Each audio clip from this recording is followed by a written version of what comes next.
At the great 1904 World's Fair in St. Louis, Missouri, located amongst the various palaces, was the Palace of Transportation. One of the largest palaces at the fair, it held almost every known mode of transportation to man at the time, including trains, automobiles, and various forms of watercraft. Located at the center of the Palace of Transportation was a locomotive on a rotating turntable. The locomotive weighing at over 200,000 pounds. The locomotive's headlight was illuminated as it spun around.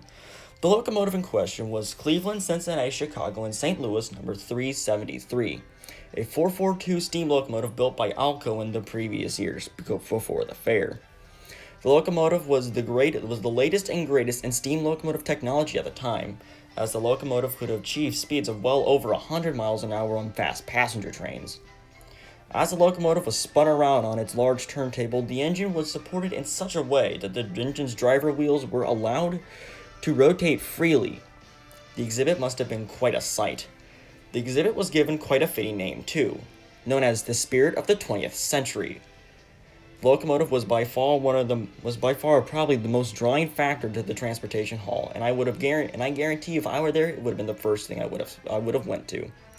After the fair, I was unable to find what happened to the locomotive, but it most likely would have returned to service on the CCC and STL, later most likely becoming a New York Central engine as the CCC and STL became a subsidiary of the New York Central.